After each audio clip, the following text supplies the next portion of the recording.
Well, if you look at Electric Universe guys, they got something called the Sapphire Sun. They basically are doing this electrical experiment, and they're creating a sun. And what they are starting to learn, they're starting to actually do alchemy. They're creating elements from only hydrogen existing. And I always like that the proper name of God is. So every time we breathe, we're honoring God. And we born, and when we die, and that storm hit this storm again in Jupiter's skies because it's so close. Doesn't that seem like the Mayan calendar? Like the literal, when they're looking at when you look at their little calendar with the different concentric rings and how, like maybe they were just literally looking at it and telling time off of this thing that's a celestial thing, you know? Yeah. I didn't even see it fly. It was so quick. You at the grocery store, I don't know if you've seen it, but there's like, it says up there, like, it has like a clip from an old article that talks about Garden of Eden in the West Coast and talks about Yarrington. And that's the same fellas. It was a few. Well, this chance meeting has to be one of the most amazing discussions I've ever had with a group of people, with John and then later Vic and Pat and I. It was just really incredible. Such a blessing from God himself to be able to encounter these individuals and to learn so much and to exchange so much information. So I hope you enjoy it as well. Please comment what you think. There's a lot to think about. So driving south from Carson City down to Las Vegas, before Tonopah, about an hour and a half, we come across this rock shop. Now, driving through Nevada is an experience in and of itself. There's some really unique things you come across.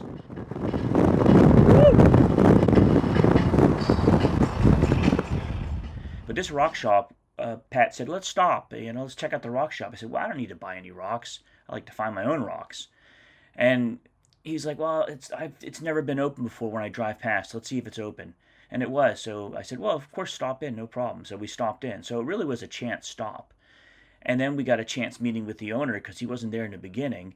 And we met John, and he started telling us about the Electric Universe. And later, Vic joined the conversation, and it went to the paranormal. And it went effectively to God himself, which is really where everything leads as far as I'm concerned. So this was a very interesting discussion. It includes giants and aliens and everything in between. So I hope you enjoy it.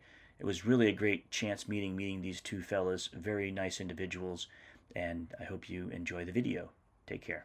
So I started looking at the different geoglyphs and petroglyphs of Easter Island, and I found this symbol, which is they call it Maki. And so before we go further, I just want to explain. John is explaining here how he sort of sees the electric universe theory, proof for it, by looking at the petroglyphs, which is a very good way to do it, as many scientists have done in the past. The electric universe theory is an alternative cosmological model that emphasizes the role of electricity and electromagnetism in shaping the universe, rather than relying primarily on gravity, which is central to conventional astrophysics. So you can read the rest here. I'll continue with the video. John goes deeper into a lot of this throughout this talk, this conversation, which effectively it was. But this is a very interesting theory, which really fits right in with everything like we talk about later. John 1:1, which when I read from the Names of God translation, which preserves the original names of God as they were, John 1:1 reads, "In the beginning the Word already existed. The Word was with God, and the Word was God." So effectively, word, vibration, is what created everything through Jesus Christ, the Son of God, our Savior, as I see it. So enjoy the rest of the video. Just want to get that part in there. The Maki is like their main god or whatever. Right. But in the electric universe, and I'm looking at like the two orbs, right? Yeah. And then almost like two other orbs. And then this nose shape is it is, whenever the electric universe guys show this kind of a thing, what it is an arc. Yeah. It's a glow arc. It's like a fluorescent tube. So it's got a maintained arc that is flowing current and holding it without resistance, right? And when you're actually looking at that, you're looking at not two things like this. You're looking at one behind it and the other one out here in front of it, and you're looking at them like a pair of eyes. And behind that is another sphere, right? And behind that is another sphere. Wow. And so this is the Australian one. This is the one they always show in Ancient Aliens. Yeah. And so anyway, look I decided on this side of the planet, they're saying it's Saturn, Venus, Mars, and they talk about Uranus or another one of those. What's the other one? Neptune, possibly flying around behind it that they see occasionally in the sky that they talk about. Right.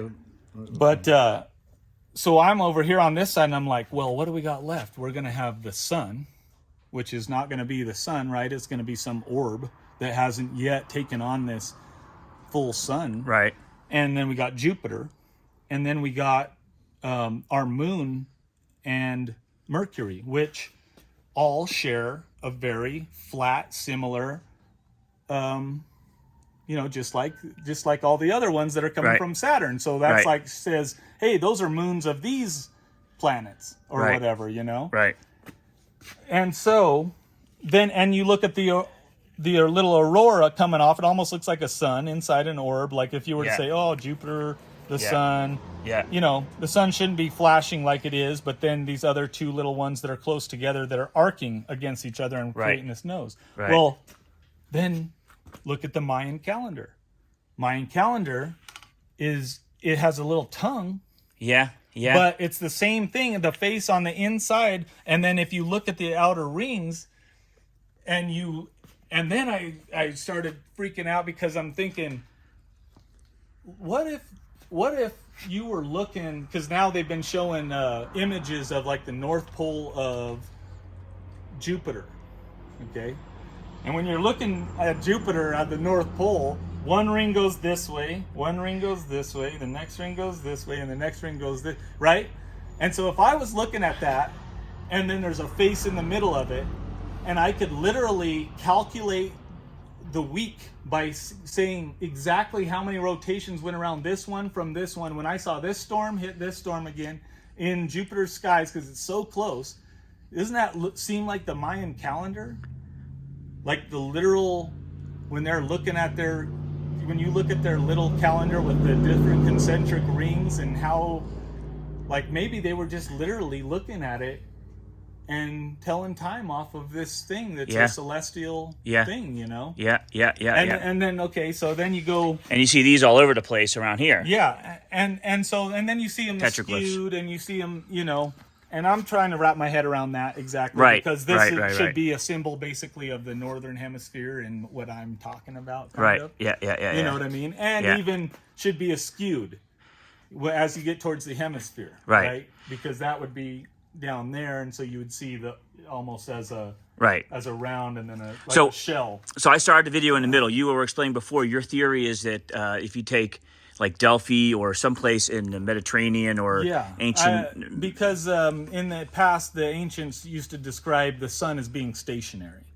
And then I started thinking about where would be the center, and Delphi they used to call the navel. There was a stone that they called the navel of the planet. And you had the cradle of civilization. And then you have the Mecca, where there's supposedly a stone that's from the... or whatever. From Saturn? To me, I think what happened was the actual center possibly was, there's a high concentration. Everybody used to get their copper from this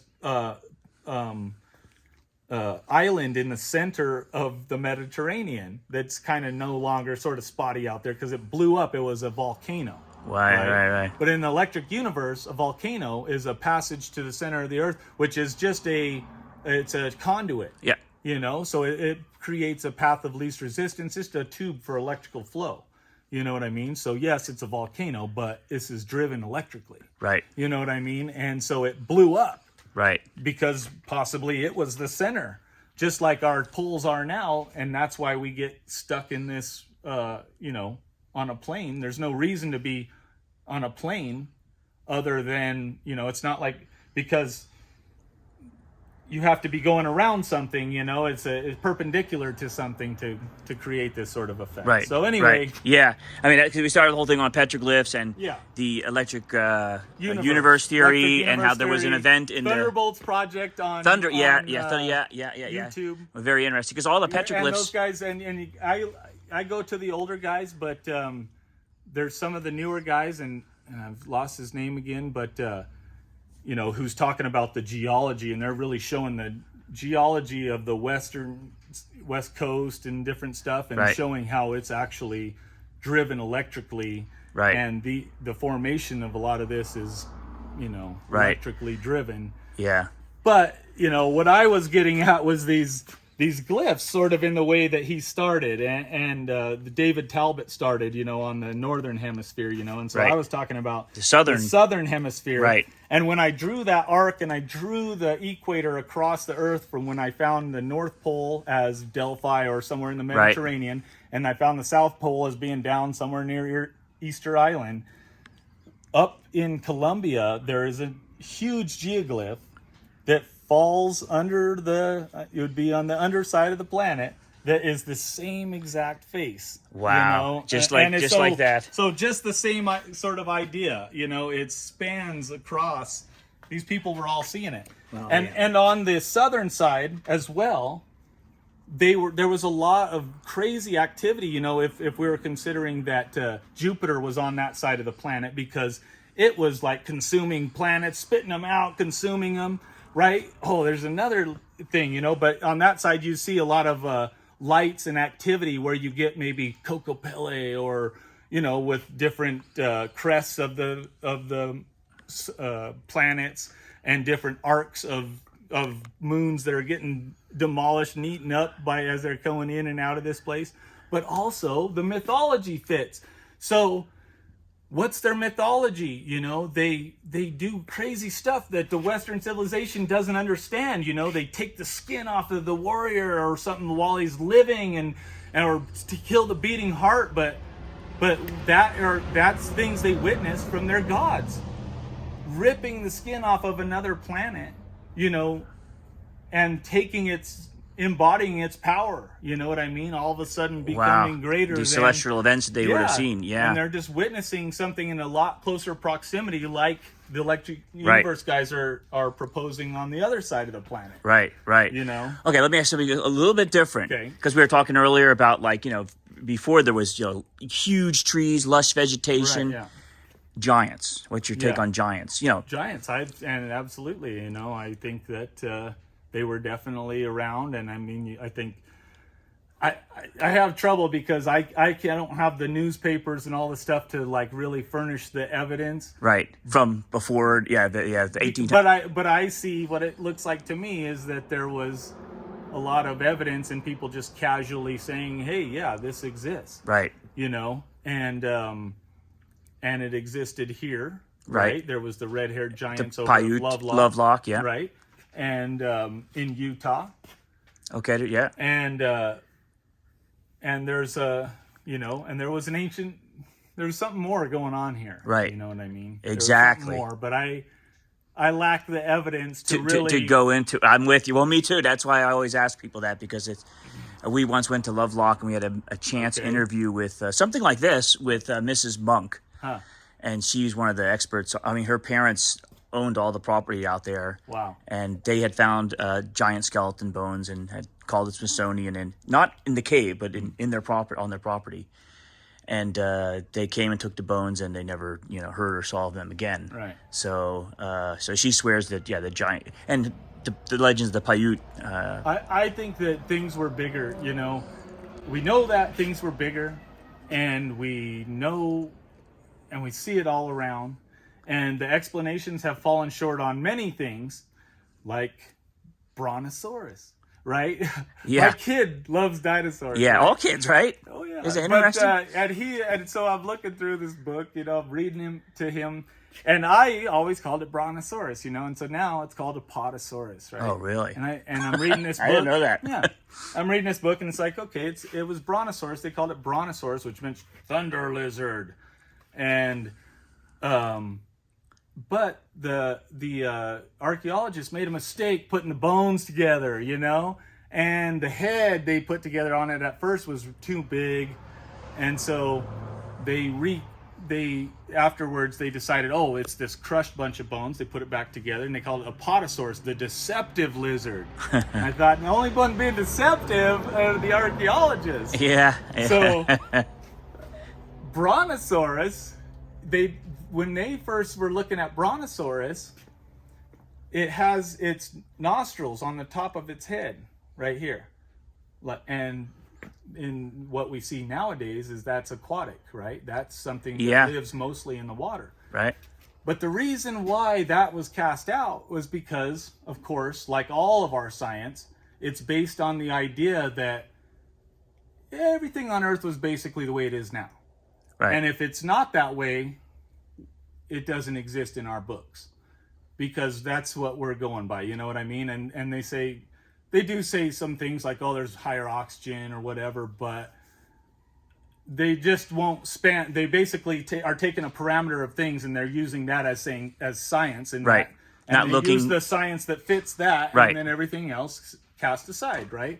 So they decided based on the idea that under these conditions now, the Brontosaurus would collapse, its lungs would collapse under the weight and pressure of the water.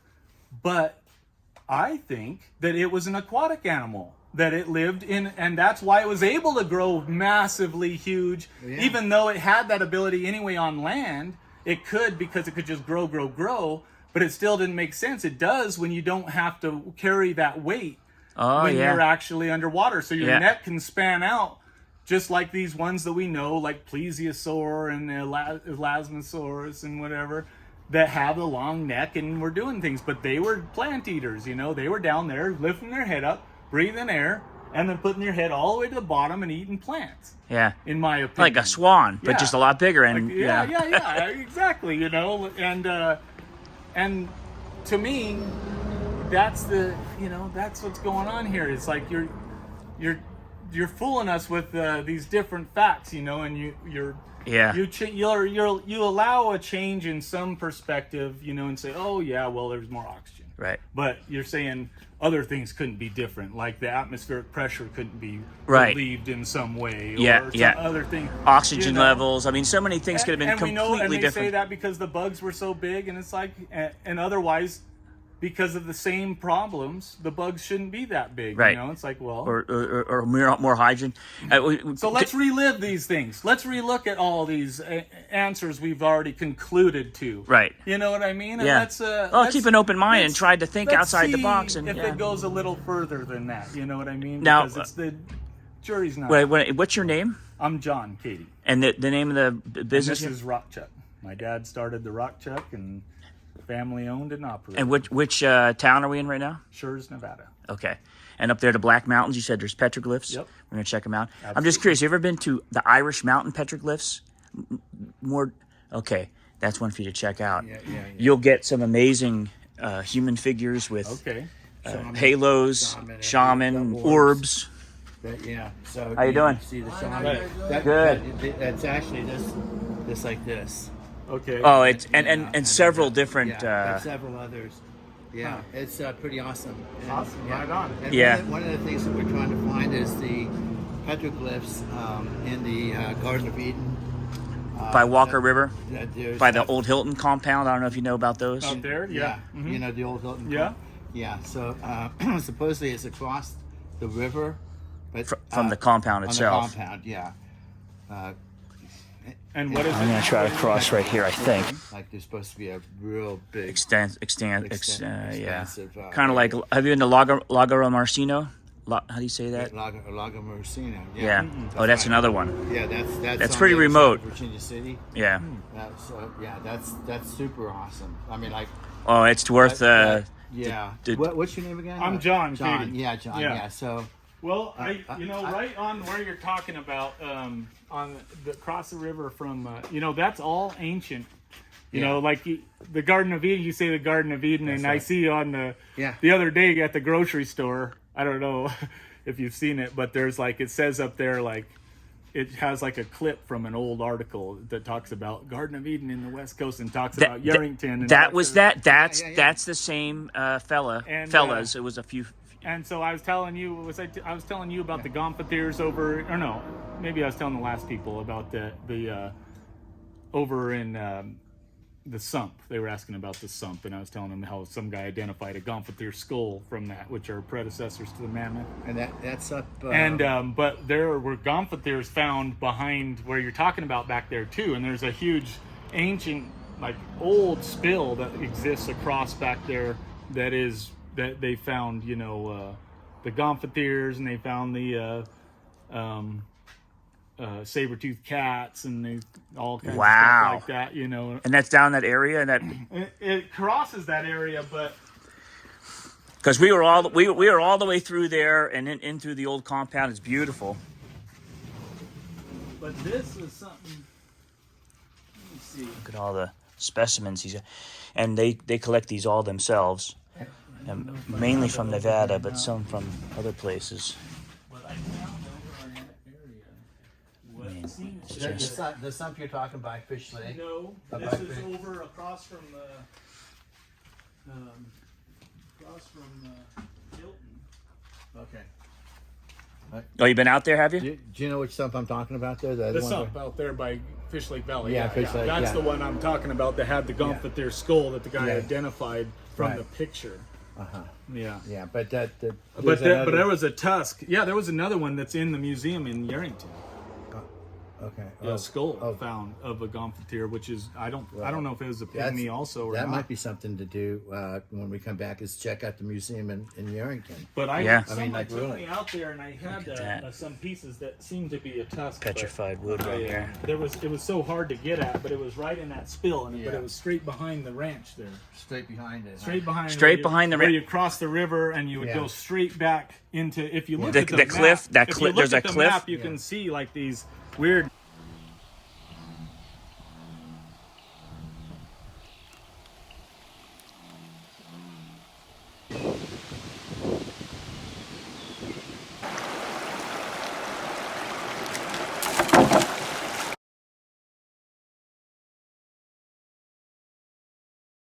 That's where they really. But I mean, it wasn't in a tusk form. It was just the outer sides, and it was just a bit, and it was going straight in, so it was hard to even. You couldn't even get any of it. Really, it might still be sitting there, you know, like with going into the mountain. A little bit of it. But And the glyphs are somewhere. I don't know. Oh, you I'm don't just know. Oh, you're just imagining. assuming that. I'm Okay, just I gotcha. saying, hey, there's some cool stuff right there. Yeah, well, exactly. And if that was a interesting place for people, and it's an old place. That would have been interesting for indigenous folk as well. Yeah, it would be something that survived whatever else was going on and Right. happened since then. Right. You know, because it's been sitting there. Well, it's a out beautiful for- area back there anyway. You know, so yeah. It's amazing. Yeah. Well, Yeah, that was. Well, I really appreciate your time, Right man. on. Nice All right. meeting you. And Yeah. you know, maybe one day Pat will hire him as a guide to go up Right. there. Sure. Oh heck yeah! And we'll get no, more absolutely. stories. Yeah, You know? yeah. Because you're a great we'll try and storyteller. decipher the stories, you know, Yeah. off the rock, because there's all kinds of interesting things going on. If there was anything I saw that I could tell a story to, Okay, though, here I'll tell you what. Here I'll tell you. I'd be doing it. Where can I write? Can I write on here? yeah. This is my YouTube channel, Pineacker 001, and just look up. I have a petroglyph, playlist. But look up Okay. Pineacker. It's Dutch. I'm an American, but I live in the Netherlands now.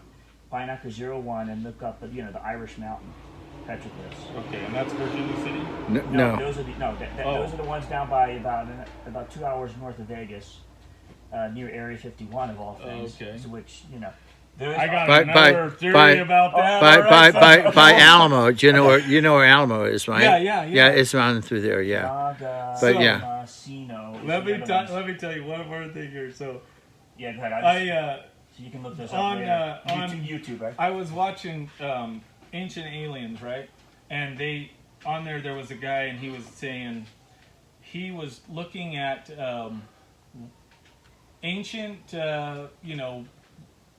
huge buildings or monuments, and then looking at the orientation, right? So he was saying, well, there are some that are pointed true north, yeah, and that's what you'd assume. But then there's some that are not pointed true north all over the world.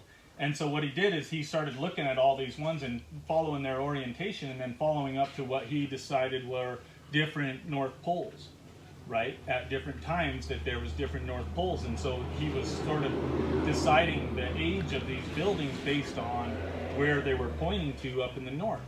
And there's one north pole like 50,000 years or whatever they assume. I don't trust the years or anything, but in the Bering Sea, okay?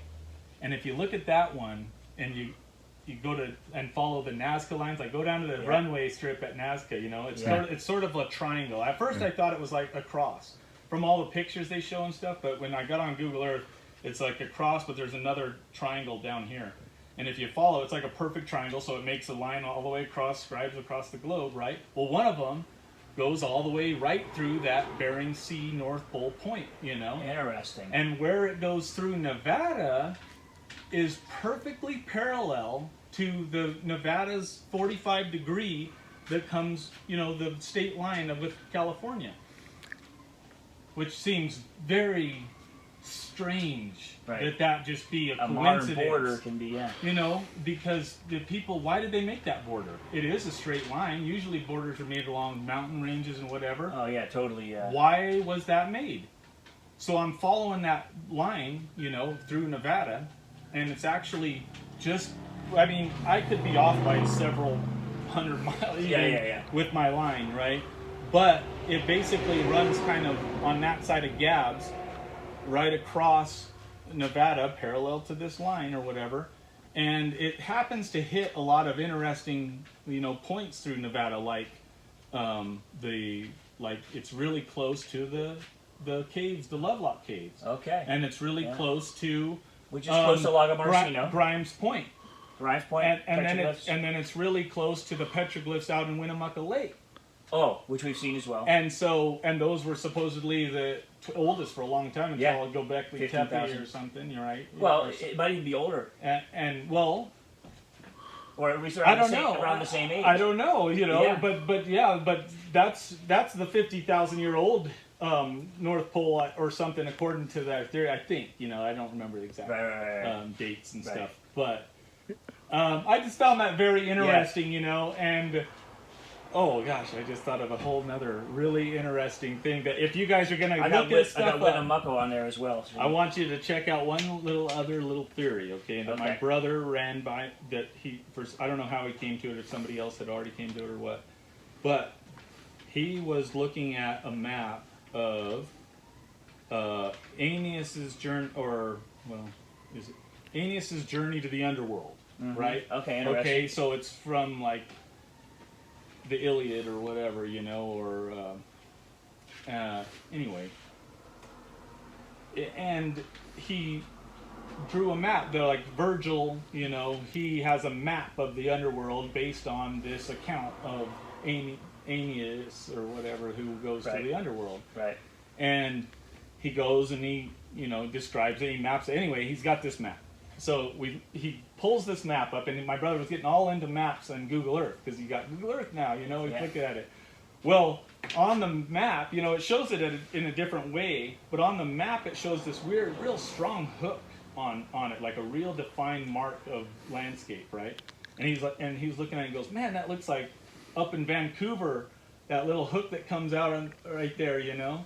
And so he goes and he stretches the map out on an overlay of Google Earth and puts that point right there, and then starts to see that the big basin of water that they drew in there starts to line up with these ancient seabeds that were in between us here, like the Utah, you know, all the huge Bonneville Lake and all the ones that were over there or whatever, and, you know, it lines up sort of well with the Cretaceous period map where it kind of is coming in. There's a big, huge body of water that comes all the way up and in. And then there's a really good defined mark that if you drag it over to the Tetons where he fought the three-headed dog or whatever. So basically he's drawn a map of hell, the underworld. Yeah. But if you look at it from the electric universe perspective, he came to the southern hemisphere.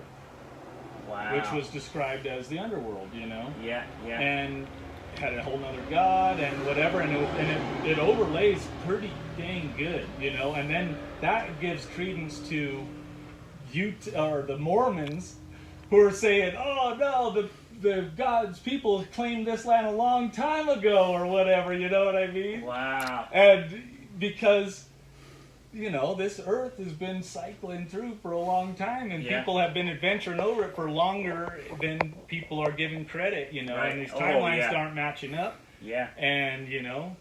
Have you heard of this, the Smoky God, the supposed true story book? I also have it on here on this YouTube channel. And that is a book from 1908 or something like that, the Smoky God. And that's about a true story, supposedly, once again, that the Norwegian, a fishing boat and a young man and his father, you know, 20-year-old man and his father, got off course in the basically North Pole in the summer, and ended up in a storm and going into the middle of the earth. And you know, giants living under there, and you know, anyway, it's an amazing tale. Yeah. Whether it's true or not, that's another story. But it's very interesting. I think there's a lot more to it than the mainstream is allowing. You know what I mean? And so that's the bottleneck, is the people who wrote the book. Well, look at Antarctica. You know? No one can go there unless you know, you're a government official, and even then, I don't think it's. And easy. You've been whipped into submission. So yeah. But wow, very, very interesting, John. I agree. Right John, on. Well, it's interesting to talk to you guys. John, you know right? I mean? Yeah, John. Yeah. What's your name? David. Okay. That's my YouTube. That's Patrick. Patrick, nice to meet you guys. Likewise, absolutely. Yeah. Right up the street, you know. Yeah, I've been to the Nazca lines personally. Wow. Oh yeah, and Machu Picchu, and that's another place I have to tell you that. I mean, a lot of these that you could see from Google Earth, that's one thing. Mm-hmm. But going there in person is a complete other story. So, yeah, I would, I rented a plane. I rented a plane and flew over because when I was a kid, here, I'll just shut it off right now. But basically... the red is cooperite, so that's all copper minerals. If you put it in vinegar, it'll all turn bright copper. It's heavy, It looks light, but Vinegar does a lot of stuff. Yeah. Wow. You can put it in muriatic acid too for a faster effect, Well, but the vinegar will do it just fine. Interesting. As far as gold is concerned, what about, because I've looked at the History Channel, but when Star explodes, supposedly the gold came from outer space. Is that different type of gold, I guess, than the way I see gold forming? I mean, I think there's all sorts of stuff incoming from outer space all the time. There's dust and stuff and things we've been falling. seeded, right? So According to the History Channel. Yeah. And I definitely think that's an absolute viable thing, you know. But the way I see gold being created is if you look at Electric Universe guys, they got something called the Sapphire Sun. They basically are doing this electrical experiment, and they're creating a sun. And what they are starting to learn, they're starting to actually do alchemy. They're creating elements from only hydrogen existing, and then they'll drop out nitrogen, and they'll drop out oxygen, and they'll drop out all these other things, because the sun's energy is actually electrical, and it's doing it's just high packs of energy in small doses, you know what I mean? So it's just very focused. Well, I saw that, and it's able to do it. And I think at the center of the earth, that's happening as well. And I think there's a positive flow of electricity, because there's also another theory called the expanding earth theory that I think has validity. But even though the Electric Universe guys kind of knocked it the other day. Very knowledgeable. But the expanding Earth theory would be, you got a positive flow of electric. So instead of electrons flowing in, you got protons flowing in an electrical flow, and so we have electrons free everywhere. Yeah. Right. So down where there's high energy, we're forming new elements. Yeah. And then. Yeah. And if you look at I propose, and I have not tried this yet, but if you were to take the globe, basically blow a balloon up like this, draw the globe on the balloon, put kind of on all the features that we can see that are going to reduce slower or whatever, maybe put some glue to stop the balloon's reduction or whatever. But it basically, when you deflate the balloon, it'll create a sphere that's smaller. And so when you look at the expanded Earth theory, all that's happening is you're just blowing it up, and then what happens with you have this diameter that comes out and now has to form on this diameter. So you get these big holes underneath it that eventually go, and when that happens, they force together, the two plates force together and push up a mountain range. Yeah. And if you look at the continents, How it almost looks like and they're spreading everywhere apart. there should be a big, Well, like yeah. the Rockies and stuff, where you Yeah. think of a big shelf kind of snapping Push. off. Yep. That's where you see it, Yeah. sort of happening. But Yeah. I mean, Yeah. but we think of these things as all separate forces. Right. See, and I think that's the thing that's, if you really truly break it down, there's a fundamental voltage that exists. You know, there's a draw. You know, with every mountain, there's a draw to bring it back to flat ground, and Yeah. every hole, there's a draw to flatten it out back up to filled again. You know what I mean? Yeah, yeah, yeah. That exists. There's a pole, Yeah. and that's electrical. So I don't even have to ask you that you how do I ask that? You then believe in grounding benefits, earthing. Yeah.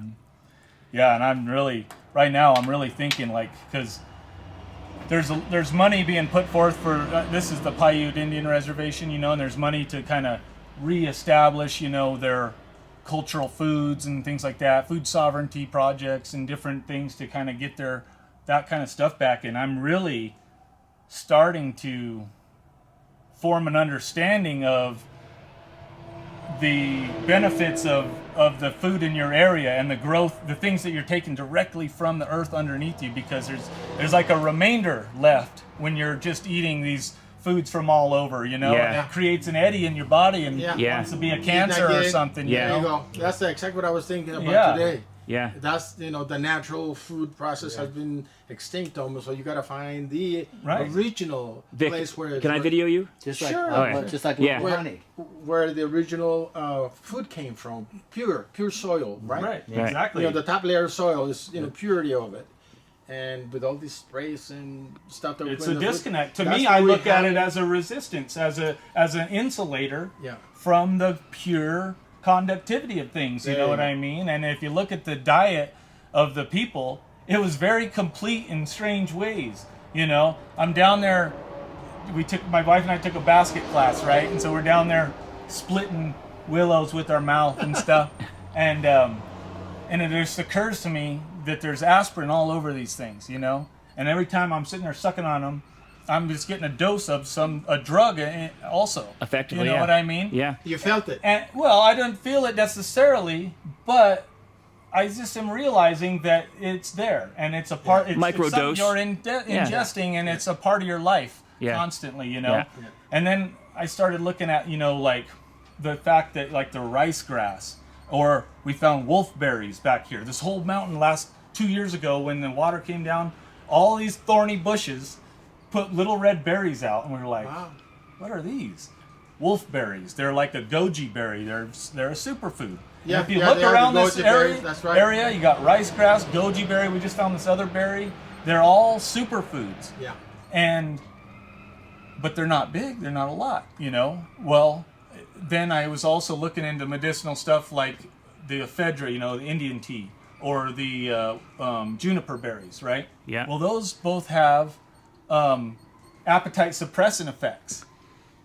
So along with this, to get in a small amount of stuff, you also are ingesting things that are making you not even want to have more. You know, pine pitch also, Yeah. stuff like that. You know, what you're eating when we just pick pine nuts. Every time you get a little pine nut, you do the work. It's not cracked for you. Right. You know, you get a little pine pitch, settles your belly, does a little extra for Yeah. you. You know what I mean? And it's Interesting. an actual connection. Yeah. I think. You Yeah. know, I'm No. starting to Totally. think, Yeah. you know. Yeah. All those ingredients may come together. Yeah. They come Yeah. together, And they right? help you ground, and they help that energy, Yeah. you know, dendritically work its way out and the way it's supposed to, you know, and not get eddied and caught in your. Right. In So, you. so Right. here's the $1 million question. Why is it that every human body has salt in it? A certain amount of salt. Why do we carry salt? Well, I think for electrical. exactly. Where does yeah. that come from? Yeah, Right, where, because according to ancient aliens, again, we're being seeded every minute, every second. I mean, millions of microscopic coming from outer space. It cannot go up because it will not penetrate the top layer of the ozone layer, but it does get seeded, right, with the weight. And they showed that life started in the ocean, that where the mixture of the proteins and minerals and life-giving processes started in the ocean. And they said that's why our bodies have a certain amount of salt. We started in the ocean. The human body started in the ocean. And I started thinking about it. I said, well, it makes a lot of sense, so then we have other theories that we were made, and we are up to about the 52nd modification according to the aliens on the human bodies. Have you seen that part? No. Oh, No. man. I have every single DVD that the History Channel came out with on ancient civilizations, ancient aliens, Wow. and And then the first 5 seasons is all I really, Yeah. I really don't care for that. but they get into the explanation of how the human body came to be. Yeah. And according to certain aliens that come and experiment on us, like for example, one individual still has a piece of metal in his ear. Have you seen that one? Where the doctors even tried to cut it out. He got abducted and they put this stuff. Oh, I think I saw. Yeah. And they tried to cut it out and the thing moved. It shifted to the top. So it went to the top and it shifted to the bottom. They left it alone. Wow. See, I have a different theory on all that. And he sees binary languages Wow. before him and about things that he thinks about them, and they come before him. And you guys got to see Ancient Aliens. It just blows. Well, the you up. only thing But for they me said is I don't know another's experience. You know what I mean? So if somebody's telling me this and they're having this, I'm thinking, I don't have any way to feel that or see that actually myself. That's your interpretation of things. You know what I mean? It seems miraculous if somebody all of a sudden becomes bilingual or whatever. But the it's thing like, is that you were right, because all this, let's say that we started in the ocean, but all these minerals, all these proteins that we are eating from natural foods, like they're supposed to be, have adapted. Oh, yeah, absolutely. We've been growing together this entire time. Yes, so exactly. We're highly specialized. evolution, whatnot. But I think it's Well- right on the nail. Is what we eat, what we feed ourselves. Well, I think that's the electrical circuitry of the whole thing, and that's kind of what the Indians were talking about, was the cycle of life that exists, and the importance of all the steps of the cycle. Right. So it was important to go and spend that energy and to go up and gather and to sing and to pray or do whatever. Well, what's very interesting, we mentioned just about eating locally, and I believe in God, and I believe we were created. But I believe there is definitely an alien influence. Right, but who created them? That's that I don't know. It tells you that common sense tells you that there's a supreme being that created the universes, and them, because bottom line is so there are aliens, but who created them? The design is too perfect. It's imperfect, even though it's imperfect. Yeah. Have you read the Book of Enoch? Part of it. Very interesting. Oh yeah. Because Genesis talks about giants, and the Book of Enoch really clarifies about giants and about how the fallen angels. The builders are... the fallen angels are the giants. Oh, okay. Yeah. And they misled humans to become, to know basically the Adam and Eve story in so many words. So, that's where I come from, and it's called faith, and that's what all this is about, faith. Right. Everything. Oh, yeah. No, absolutely, yeah. But anyway, It's a mixture of so many elements, man. My wife is a Christian, and absolutely believes in God, and she looks to me a lot of times to kind of justify what we're going through, because the truth is that I'm a scientific guy. I've always been that. I've always searched for more. Me too. And I've doubted God, and I've doubted all these things, but I've sort of come back to the idea of, but in a roundabout way, so it doesn't quite fit in with Christianity all the time, because... But that's okay. That's another face. I'm the same way. It's a face of it. Right. It's nothing to do with religion. I like to read the Bible and take meaning talk out with of other it. brothers Exactly. or sisters and take meaning out of it, and people like you. And but anyway, Jesus talks about that in the new world, in heaven, so to speak, in the new earth, the paradise earth, you will not buy and sell from afar. You will only eat and trade amongst Right. yourselves, just like Absolutely. indigenous And there's a people. lot in the Bible that was really, education. It was not, I don't believe it was like God's law of how you actually have to be. It was more so guidance on how to survive in this planet and be clean. Yeah. Like Right. Deuteronomy is a lot about clean yourself Yeah. up, you Yeah. animals. Yeah. You know what I mean? Yeah. It's like, Yeah. you guys aren't doing stuff right. There are cycles you need to obey by, and Right. if you do that, you'll keep yourself in a way that's and every, 7 years of Yeah, you know seventh what year, I take a mean? break on your fields and all that. Or exactly. Just like rotation of Yeah. things and cleanliness Yeah. and and The it was energy, really talk just about just energy, trying to yeah. say Well, this is energy, what's yeah. going to get you through Yeah, exactly. this portion of life. You know what I mean? And Right. here's where you are, and here's some guidelines. You But know what I mean? Which to me gives credence to otherly beings who are kind of saying, "Come on, Yeah, You know, you're not a- and there's you're not our." an empty number supposed to different. Right, You're different making types. us sick Yeah. looking Yeah. at They you. have And- to, and- 39 or 49 of them, different aliens. And some are under, because they come from different planets, supposedly. and some are under our sea. Yes. Yeah. Yeah, some are like Antarctica, Yeah. See, under Well, the because Well, of ancient aliens, I can see a lot of different entries of points where I kind of see alien possibilities. You know what I mean? Like the Anunnaki Right. Yeah. and, Oh, yeah. and Judaism. Yeah. And maybe those are the two I can think of now. But if you look at those guys, and this ties back to the electric universe really nicely. The Anunnaki, they say, like in some texts of talking back and forth, in conversation they say, "You people on this planet, it's so erratic, you go around your sun 30,000 times when we go around it once, and so they make a direct mathematical equivalency of what we're going around, like 33,000, like they talk about a lot in like the Mayan calendar and Right. stuff. Yeah. But and then the Judaism is very much centered around in ancient, as far as ancient aliens. I'm getting kind of my information that's good. directly from that, Yeah. which I don't trust that as much anymore. I did a lot You back gotta when it was choose Eric Van Daniken and all those guys. George Oculus. Yeah, I don't trust him that much. But anyway, he. We won't tell them. I won't tell him. Don't. But anyway,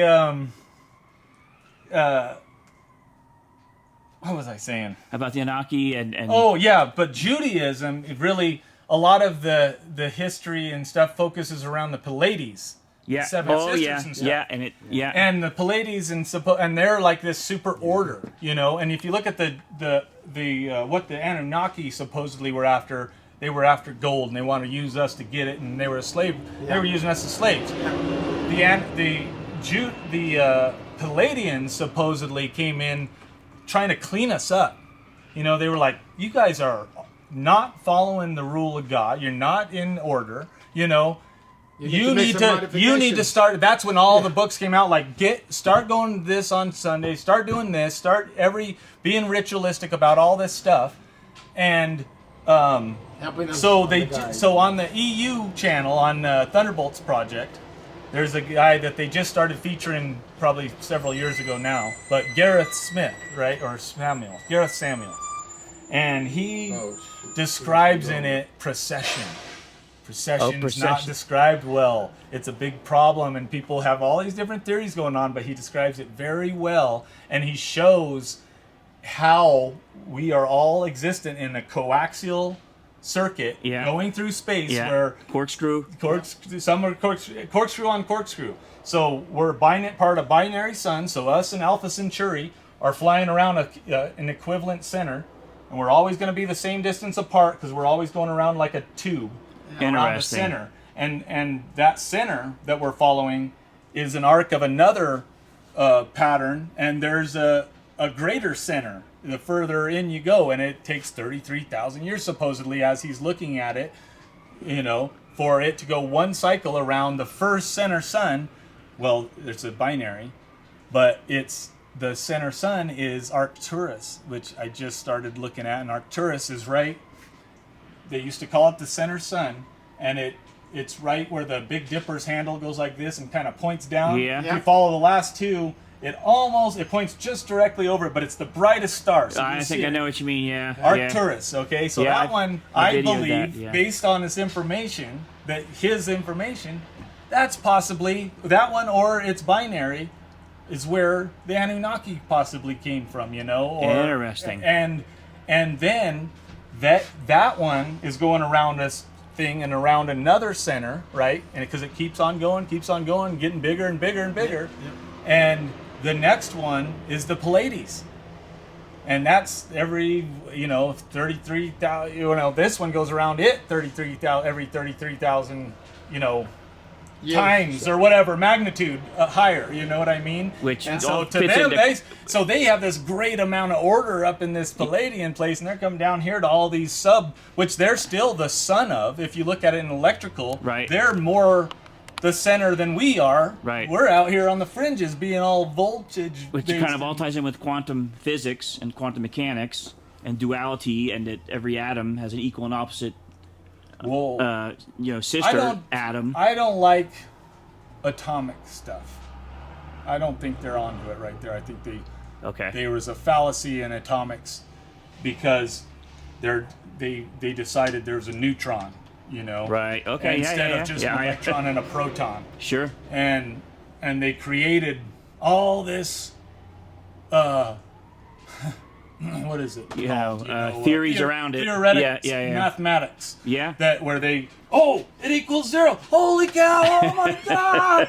Yeah, it well, must be this. it could and be then very well true, wait, yeah. it's the reciprocal of that one. Oh, okay. Yeah. Yeah. It's just something stupid. It's just like that doesn't even make sense. My guys, the Electric Universe guys, they are doing this stuff in labs. Yeah, there you go. You can look and do it. Right. And you can see the one guy, and what the heck's his name? It's anyway. Not the guy that makes that.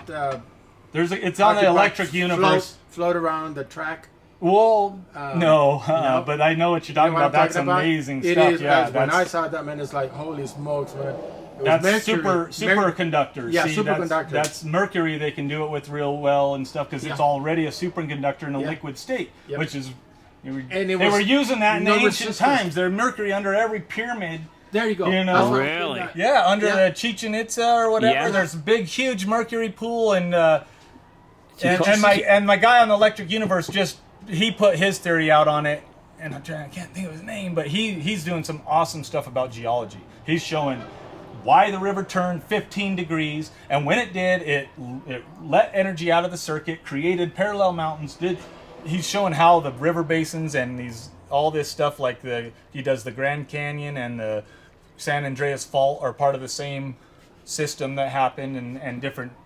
But he just recently was saying how he backs this theory of that they were doing chemical refining basically in the pyramids, and he shows a whole reduction of how they were basically taking metal or ore and breaking it down into different metals and different things. It's like alchemy. Yeah, just like we do. Not alchemy, just like chemistry. Oh, just normal. Okay. Yeah, they were just doing regular chemistry, but the pyramids were. They were using that as a container, to do it. And did you see it? They did it. It was. Mercury is flowing liquid. Yeah. Because it's in a rock. Mercury is a rock. So you have to expose it to extremely high temperatures. Well, it's liquid at this state. It's liquid in our normal conditions. Yeah. Yeah. Well, they show a photo of a family that went from Texas, went down and got in front of the pyramid of the sun.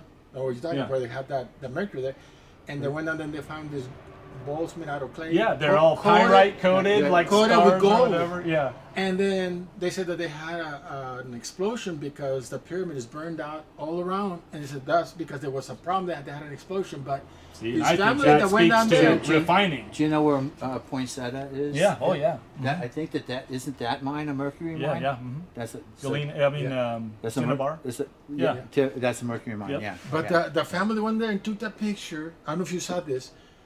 Took a photo with their phone. They're standing in front of the pyramid, and on top of the pyramid there was a big light orb. Beam of light. Oh, And yeah. see, to the electrical Yeah. guys, that's all an electrical occurrence of that pyramid. Yeah. You know, and that's something that we're witnessing a lot because of electrical happenings of what a pyramid actually means electrically. Yeah. You It know, was, well, did you see what was above the beam of light? Two craft. I know it looks Ah. like crafts. Two I don't know. two I craft- do think that They there's zoomed in and it's there's a two craft charging off of multitude. it. How were the stones cut so perfectly there at the pyramids, as an example? Oh, yeah. Do you have any idea on that? So precise. Well, Yeah, so precise. So And- precise, and, so long and ago. even more Yeah. over there in Machu Picchu and that Oh, yeah. area. With the that you intricate, can't even the put- actual like So- we can even put yeah. a earthquake razor blade in structure there. and Yeah. stuff. No, you It's can't, like they no. were melted, Yeah. like a Yeah, they- high like- temperature, Right. and then melted together. And- That's incredible. And then you Where did you get ask that the, you technology? ask the question, That, how right? did, That technology, where did it come from? how It did, speaks of high energy. how did they move those rocks? So to me, I believe that high energy could have come from beyond Earth. I mean, we're talking about in the earlier days about there being more energy available. Yeah. You know what I mean, and possibly being able Yeah. able to witness in the landscape Yeah. more highly More active hydrogen, areas, more everything. You know, like Yeah. that are electrically active, and maybe you could go over there and lift a boulder because. Yeah, I don't know. I don't know Yeah. how it all works. Sound, but through sound, I know they Ed could Leeds energy Scallon and moved sound. all the the Coral Palace, Yeah. right? Oh, That's right. Yeah, no, exactly. And he was such a little I mean, guy. that Yeah. guy was amazing. Huh? Yeah. That's So That's incredible. So Yeah. I mean, yeah. That. I know it's out that's there, and I true, know yeah. it's electrical, and I Yeah. know these guys are onto it. You know, Yeah. and that's your big thing. Yeah, I'm, very interesting. I'm stuck to them, and I do believe in. I believe in my issue with most Christianity and stuff like that is just that. I mean, I think it's possible, but there's no reason that there has to be a direct knowledge for me of each individual. Yeah. You know what I mean? Like I feel like just the way I think fractally, okay? Just the way I think of my body. Like, and I break it down, and I get down to a cell, and a cell's composed up of a bunch of things that do different tasks and all this, and if I really got down to it, you know what I mean? You have full control over your body. You know, your mind, if you tune it and you hone it, you could nearly fully control every aspect of your body. I believe is absolutely true. Sure. You You know, can talk to your and, organs. and you could basically and- talk and they to them, respond. I've but done you're that. but it's sort of I've like talked to talking them, at yeah. them. You know, you're Sure. not Yeah, you're not communicating okay, individually right. necessarily. Well, Of course, on that talking higher talking, energy. yeah. You know, Right. there could right. be more possible, yeah, right? Yeah. It's but, like uh, the energy that Well, you it's see. praying, right? Yeah. So the praying actually emits a different Electrical, frequency. absolutely. Yeah. And Yeah. that frequency. And when I think collected is- with others, that's called parallel. Yeah. That makes it less resistance and makes it able to go further. It's I think it's a higher level. Electrically Well, speaking. John 1:1 says, "In the beginning was the Word, and the Word was God. And the beginning was the Word, and the Word was God." How does it go again? But in any event, The word, yeah. the Word was spoken. Yeah. And that's how creation came into being. You know, one thing I didn't Well- get into that I think I kind of have a theory about ahead of the Saturn and all that stuff. Remember, I was talking about how they all have a different axis and stuff. Yeah. Well, some of the oldest civilization, like or that is still around, I guess, is the in Australia, right? Yeah, You know, the Aborigines, Aborigines. Yeah. right? And they say that there was 3 notes struck. Wow. And 3 notes is a chord, right, musically. Yeah, yeah. And a vibration is electrical. Yeah, Okay, that yeah, all sound is- electricity is a vibration. It's a wave. Right. And so Right. and also my dad used to all be big on Om. You just say Yeah, yeah. God. That's 3 syllables. That's like a chord, right? So and if you look at it as far as the wave, and you look at it as far as like electrically, you might say this note strikes at this angle, this note strikes at this angle, and this note strikes at this angle. You see what I mean? Yeah, Like that yeah, might yeah, be yeah. so prospectively What do you against call that? each other. Semantics or Yeah, I would call it the the wave angle in Yeah. in electrical. You know, you would call it the wave angle versus the other one. So like one wave angle would intercept the other here, and it would come through, and it would cause Right. it would cause a little bit Different- of variation in the circuit. You know what I Right. mean? Right. And so there are 3 setups in our solar system. You know, like I said, there's Jupiter and the Sun and Mercury and our Moon and stuff, and then there's Saturn and Venus and Mars and Earth, and then there's Jupiter. there's Uranus. Wait, there's Neptune, Yep. which is at an even higher degree, and Uranus, which is at a backwards higher degree. And anyway, but they're very similar, right? And I believe that, and if you look at it, there's almost 4 in each. So there'd be like 12 altogether, you know, 4 in each note struck. Right. And basically, as it keeps its shape, you know, eventually in electricity, sometimes things parallel, like I was saying, Right. to continue to move, because you have to, it creates a advantage versus the resistance. You know, somehow it's just, That's right, there's no you know, resistance, it changes It's a void, yeah. the full resistance that you'd have on a direct circuit. Paralleling them causes it to be only a fraction of that resistance, and then it goes even better. Right. So there's a reason why things want to parallel out, you know, and we get these 3 different notes that got struck that condensed into a planet. That condensed that vibration. Interesting. 3, the Trinity. Yeah, the Trinity, Yeah, right? yeah, Yeah, just- exactly. And so it sung, literally hummed these words into Well- existence, this existence into place. That's it. John 1 said, in the beginning was the Word, and the Word was with God, and the Word was God. Yeah. And everything that came to be was from The word. the Word. And the Word is Jesus Christ. Yeah. And that is amazing. I mean, it Because Yeah. you know, God. And so to me, what I'm so what you're I'm explaining seeing, the same what thing I'm in a seeing scientifically, is yeah. like, you know, the first. Now, this is amazing. I'm just going to drop this in here. Proverbs 8, verse 1. Does not wisdom call and understanding lift up her voice?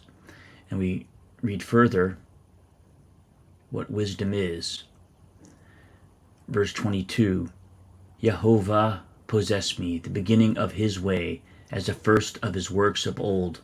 I was set up ages ago, at the first, before the earth ever was. We skip down to 27. When he prepared the heavens, I was there. When he inscribed a circle on the face of the deep. Verse 30. Then I was beside him, a master workman, and I was his delight, day by day, rejoicing before him all the time. So this is Yeshua, Jesus. As you speak it, there's all this resistance here, right? Yeah. So say I'm just speaking this out into the ether, Right. Right? The first sound comes out and it starts to spread, right? And it slows down. Then the next one comes and hits it. So in the beginning, we started with this other sun, right? And that was the main center because it was right here. But as it came, the other one started to mesh into it, and it caused a bunch of ruckus. And to me, if you look at the Aztecs and the Mayan, they go through 4 suns. We're on the 4th, right? Yeah. And so I think there was that one caught up to Saturn, and it caused a slight difference. And the Aztecs say the first one just kind of sparkled and fluctuated, and then it went out. And then the next one came up, and it was like another color, or I can't remember. Yeah, it was like yeah, another yeah, haze yeah, or whatever. yeah, yeah. So I think Jupiter or something lit up for a minute, until the sun was like, no, it ripped apart. It ripped these other moons and things apart until it finally achieved more conductive materials on the surface, and it illuminated. Yeah. But this is all as these things are coagulating and hitting each other. So this one runs into it, intercepts what was the circuit, creates a new balance. Then this one comes into this circuit, creates a new balance. Yeah. Okay. Like a relay. Sorry, you guys want to say something? Well, I was just wondering if you had anything to say regarding the flat Earth. Well, then and the flat Earth, like I was saying, I mean, my belief because is you have a lot to say. my about- belief is that there was. about around stuff, right? Well, but And the about- round yeah. is the hemispheres, right? So Yeah. my flat Earth idea is that there was an upside and a downside, an underworld and an upper world, because there was a stationary sun, because we were tidally locked with Saturn. That meant that this whole hemisphere saw something on this side always. And this hemisphere didn't ever see that. They never saw that side ever. they always saw something different, and it was very literally the underside of the earth to these people on the top. People on the bottom, I don't know, that's just the earth, they're on the bottom over there. just like Australia, they turn their maps up the other way, they don't look at their down under, they're up top, Talking about energy. There you go. Exactly. Have we experienced anything? And there was a veil for a long time. There was this impermeable veil that existed because this side was being heated, and this side had planets over here that were creating heat and action and energy. But there was a cold veil as we spread out for a long time that just was impassable. Yeah, and that we literally had to go under the earth to re-emerge on the underworld. Wow. The energy around the earth, right? It's all connected. We are all Absolutely. connected. Have you guys ever experienced anything personally? Like you said, you need to see it to believe it. Right. Have you ever experienced any out of the ordinary? Any sort of Yeah. light? I've left my body, Very good. and yeah. That's awesome. Yeah. I was in the period when I was doubting God, like as Christian or as the Bible would describe it, maybe. So I was looking at Buddhism, and my boss at the time was Chinese American, and he was telling me, "Yeah, I can talk to Buddha and Jesus at the same time." And I was like, "Wow, that sounds pretty." I was like, So at that time, I had moved from Boston to California, and I wasn't drinking. I was totally clean, and I was trying to. I was more spiritual and more and I didn't know what I was doing, but I was just trying to be very calm and collective. And one night, I learned later, they call it what do they call that again? Sleep paralysis. Mm-hmm. But I've only had it once. Yeah. So it's not like some people say, yeah, it's something that I get all the time. I only had it once. I never wanted to have it again. It started from my toes. I was laying in bed. It was I went to bed early. It was 11 at night because my head was this way. I could see the clock. I felt this weird sensation. I felt very calm. I'm looking at the clock, and I'm thinking, go with the flow. Let it happen. And I felt this energy going up my entire body evenly. Yeah. And right when it came to my midsection, it was going kind of slow. And right when it hit my midsection, it just and I swished out, I guess you could say my head or whatever. And I went down my hall, down the stairs. And it was like a tunnel of the most brilliant colors I can't even describe it. Just like Disneyland colors and all swirling together. And I'm cruising down the hallway in this stream of colors. And I decided I don't want this. And I came back. And when I came back, I was still, didn't move. I just looked at my clock, and it just took me a while to finally come back, to finally move, and that was my experience.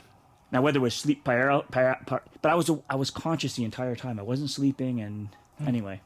I experienced a couple of things. I'm a cyclist, right? So one day I was out in California, I road, doing my thing, and this gentleman came out of an orchard on a pickup truck, got into an accident, flipped it over in front of me. They died. He died. The other guy, was on the ambulance. He got trapped in Hispanics working in the orchards. Got trapped in the truck, and I got so scared, man, that I turned around and went home. It was like, this is not for me.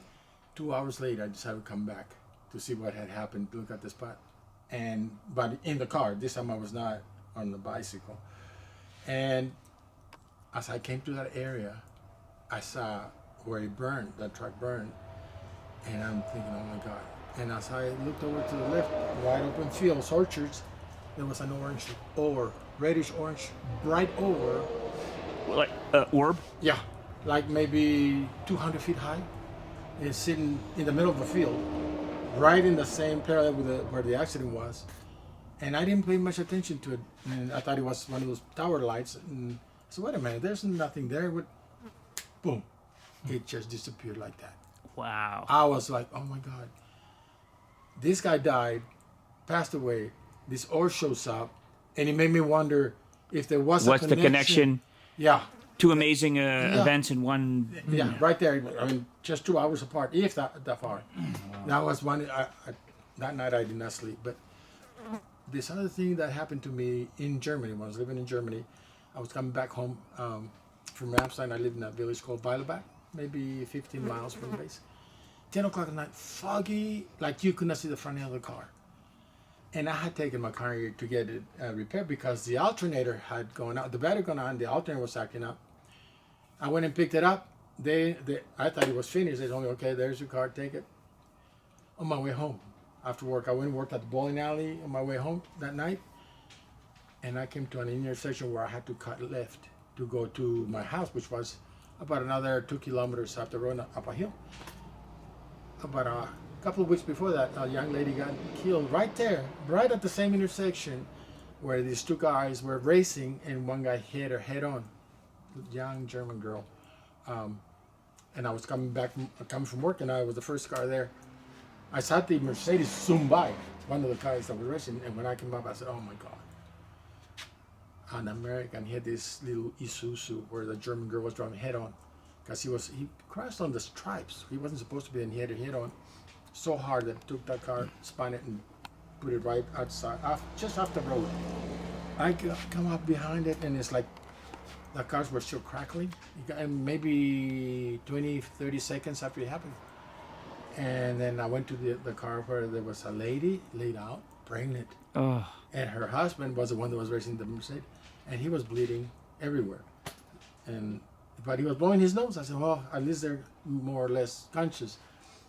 I went to the young lady, a German girl, and she was dead. I mean, just little Plujo. Her arms were dragging up against the road. And I remember this one thing. She had little rings on all her fingers. Beautiful white fingernails, but she had a ring in every one of the fingernails. Then the fire truck showed up, and one of the guys was crying. I guess it was family. Oh. They had to cut the car off, to get her out. But there was nothing I could do for her. I tried to open it up. I couldn't. Yeah. Well, coming home that night, about 2 weeks later, man, my car dies out right there. Dies out at 10 o'clock at night. Right there. No lights. And I'm on a 745 CSI, a BMW, the big one. No lights and nothing. And I said, wait a minute, after they fixed my car, man, everything went. Just as I got on the turning lane, I could not see Electric Universe. I could not see the front of the car, barely, because of the fog. I was so scared, guys. What went through my mind, I said, oh no, what happened to her is going to happen to me now. Oh, yeah. I mean, it just came. I was so scared. I grabbed the steering wheel and I yelled. I said, God, just let me get home. Poof! The lights went so bright that hurt my eyes. Unbelievable. The car started on its own, because it had died out. And I made that left. Wow. Remember what I said, just let me get home. I still had to go 2 kilometers. I went into Weidelbach, 2 kilometer little country road, up a hill, across the front of my house. Had to go around the house. My parking space was right next up against the house. It started spouting. When I straightened out the wheels, the car went poof. Right in the parking spot. Right in the spark. God got you home. That's amazing. Let me tell you, that was one of the most scary nights ever of my life, because I knew I was going to get plastered right there. It's one of those major rural roads. But when I saw that young lady there, I prayed. I said, God, please give this poor soul a spot in heaven. Yeah. Very She good. saved me. Your She angel. saved me. Yeah. Because Yeah. every time I was in trouble, I thought of her Wow. like that. Interesting. Every time. And then I started misbehaving. Well, angels exist. because I haven't always been good. Sure. And None of us. I was back in the States.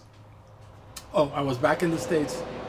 And I was with my fiancée at her house. I had moved from Germany to California, back to Florida, from Florida to my girlfriend's place, which is near Orlando. No one knew my trend. This was like 4 years later after this had happened. And we were sitting in front of the TV, and the light of what's going on. And I looked at it, and we're talking about it. My father-in-law, and his wife, and Heather, and I were sitting, and I said, man, I should have played that lotto in Germany. It was a private lotto that every time somebody played, they won, They had the scratch-up numbers. It was sort of like a private company lotto. I said, dang, I should have played that lotto.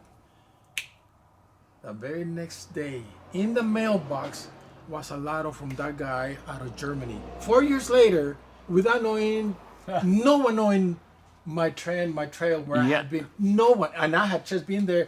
I was there visiting. It wasn't even my residence. I was living with Heather. That's amazing. I was just visiting her father. I swear to God, guys, in the mailbox, German lotto ticket. Everybody was like, Addressed to you? Yes, addressed to me. Addressed to me. Everybody said, Victor, weren't you asking for a German ticket, lotto ticket? Yeah. Look at this. Everybody just went, nobody knows? I mean, it wasn't even my address. And it was there, addressed to me. Can you believe that? It's amazing. Yeah, that's That- more than meets the eye. Every time, one day I was driving on the freeway, I started misbehaving. Like I said, I've been drinking, partying, getting wild, Hispanic, right? And I'm on 101, and my life was going. Okay. All of a sudden, I was driving, and I thought about that night, the accident. I said, oh, I guess you've forgotten about me, little one. I've been bad. I can't blame you. I know I've been bad. I have not been a good human being. I'm driving. I have the window cracked about that open. I'm doing 55, 60 on the freeway, on the road. Here comes a little white butterfly. At that speed, the window was cracked that open, at that much. It could barely fit. Where did it go? Right between my hands in the steering wheel. Oh. It landed on the steering wheel, not looking straight at me. And I said, oh my God. Could it be white little, What kind of bug was that? white little butterfly? A white butterfly? A moth or butterfly? A butterfly. Real A butterfly. white, Wow. Beautifully white, but the eyes were so black. Men are so dark that when that thing was sitting there, such a tiny thing, it intimidated me. And I said, wait a minute. I saw it went like this, trying to scare you. It would not move. And then I said, oh my God, this probably hurt. And then It hit you. I said, yeah, and I said, okay, I realize you have not forgotten about me. You know what the butterfly did? Out the window. Holy smokes, man, these weird things That happen to is me. something. And so, yeah. And how about you, John? Anything you want to share? Anything? I don't think I have anything that really like that. I mean, I could say that I definitely believe that we have willed things into our lives, and that we have my wife and I. Some things just seem like there are events that have happened in our lives, that.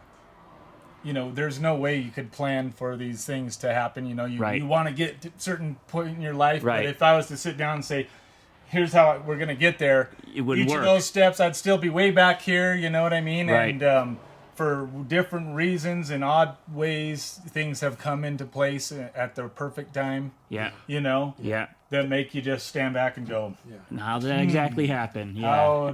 how does it work? Yeah. Like there's more to it, Here's one more thing I'll share. It just happened in June. My mom passed away. She was 80. I'm in the Netherlands. I had to go back to Boston. I had to rush back because they said, you have to come now, the doctor said. Doctors were great there. Women and Brigham's Hospital in Boston. Great. Right, Marine? Yeah, great team. Great. That's where I had surgery. Fantastic Yeah, people. the Really, best. really. The best. I'll hear about your surgery in a second. Yeah. So I rushed, next day I rushed to the airport. Well, I was quite calm, I fly a lot, and all of a sudden the alarm goes off in the airport. Evacuate, evacuate. Okay, a small situation.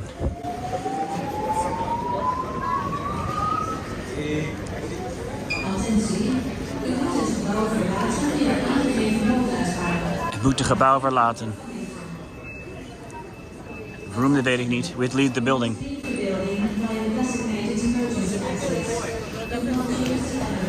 Okay. I'm thinking, oh my gosh. It goes off for 45 minutes, an hour long. The whole thing evacuated, the whole, the terminal. Attention. You must leave the building via the designated emergency exits. Do not use the elevators. Yeah. And everyone's saying this has never happened, and I'd never seen it happen. Okay, finally we get in. I was early, so I got on the flight okay. I land at Logan. All of a sudden, getting my bags, the alarm keeps going off. Some customs guy keeps going through the door, and the alarm keeps going off. And it was very irritating. That's the only thing I thought about it. The first alarm, I'm thinking, this is kind of weird. Like, what kind of sign is this? I should mention, like, all my life when I was younger, I was afraid of dying, and I would tell my mom, when you die, I forget what our agreement was, but come to me and show me that, you know. Okay. We get to Logan, we get to spend 20 hours with her. She finally passes, and 20 minutes before she passes, I said right then, I said, guys, I think she's going. I got up and walked around, and the fire alarm starts going off in the hospital. Your floor evacuation sounds after this message. Ours isn't. They shouldn't play the message on this floor. Oh. There's ours. What does that mean? I don't know, but no one's moving out there.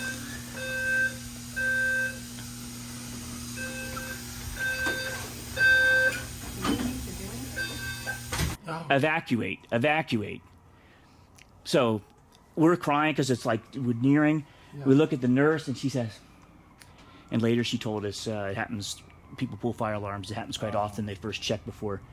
That thing's going off the whole 20 minutes before, right before my mom takes her last breath. You know, you can see him.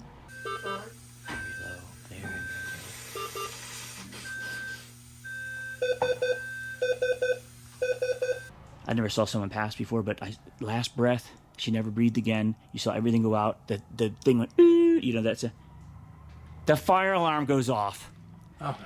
Then my sister tells me the first grandchild from her, when she was born, right when my sister was giving birth, the fire alarm was going off. And my mother was in the waiting room. She's very nervous type. She doesn't like fire alarms, and you know, she's not full of those types. She doesn't like action like that. So she was going to nurse, can you turn that thing off? Is it not a real fire? Turn it off. And anyway, that's my story, and that just makes me think that message was for me, that there's more, and that my mom is more, you know, the angel was telling me, is the way I see it, mom's okay, or mom will be okay. Right. Well, we are connected. Even though we're grown, we're still connected to our mothers and fathers, right? You know that. Sure. Funny you say that, because the exact same thing happened to me when my mother passed away, when she rests in peace. Amen. Working at the hospital, because I work in the medical center, and I get the call, hey, your mom is on final stage, you need to come. So I go to Porterville, Fresno. She's in Fresno, Korea Delta. And they finally put her on what's called comfort living, you know, the drops, right? Oh, yeah. So I have 3 sisters and 3 brothers, and we all come in. And I'm the oldest. She always put the load on me. You gotta set the example. You're the oldest, you know, you gotta set this. So I sat next to her, and this thing. Excuse me. Yeah, sorry. No, it's okay. So they say, the guy said, hey, you want a moment alone? Yeah, please. So I sat there, and we talked.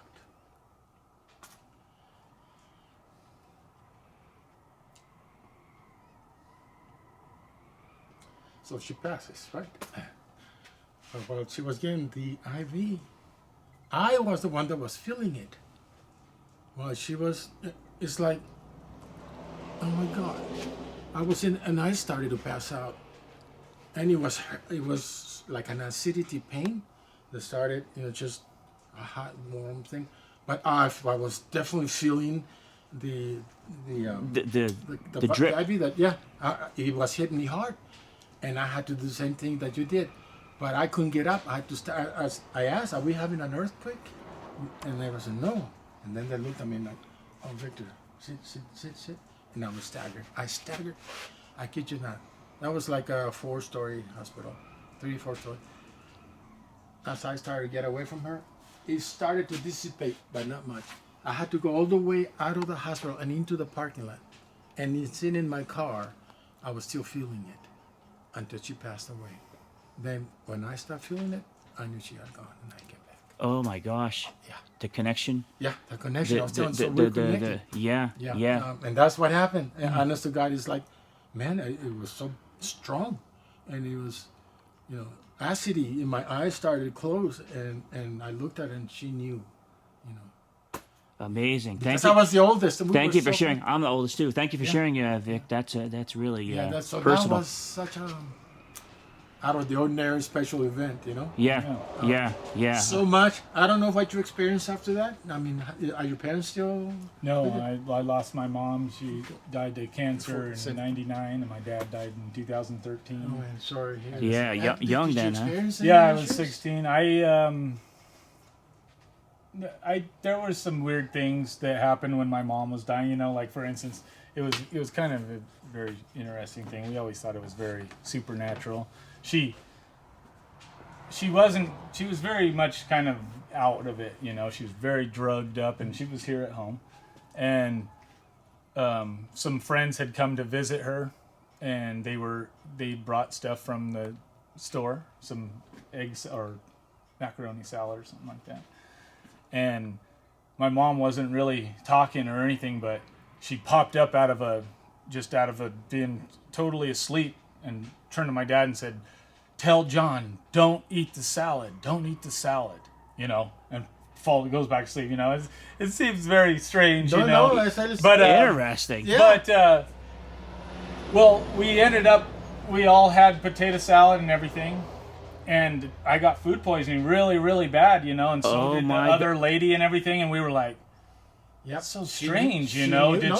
Was there like some kind of knowledge, like she was in that like ethereal stage, like right before, where she could see or something, you know? Yeah, or it had more connection with the angelic beings. Absolutely, They could could just communicate with her. To And, her hey, tell that John. I was going to get sick, or maybe it was something yet to come, and that's not even the salad she's talking about. I don't know. No, but it was very profound, and it seemed very odd. But why just me, and why not her other friend that came to visit, who also got sick? But you are her line. Her son, Right. yeah. It was a You're warning. connected. But the other experience Energy, I like you had said. that I wanted to, after you said yours, that reminded me when I had both my kids here at home. My wife, I'm lucky enough, she wanted to do that. Right. And I cut both my kids' umbilicals with my flint knap knives, you know, at home here. But my first boy, Clayton, you know, it was tense. You know, everybody was here. It was just because we didn't know what was going to happen, how this was all going to look. You know, have a midwife come in and all this stuff. And the midwife got there in plenty of time, and her mom and dad were also in the room with us. You know, and her dad sort of stayed in the back corner, but he was sort of videotaping the entire time. And my wife sort of had, you know, you kind of create this ambiance, this nice little quiet kind of area. And we had one of those salt lamps, those Himalayan salt lamps going, you know, and it was plugged in over here, and it was creating the only glow in the room, right? And, well, besides in the TV, I also had like some music or something going, like some, not music, but just kind of relaxing, sounds or whatever. Yeah.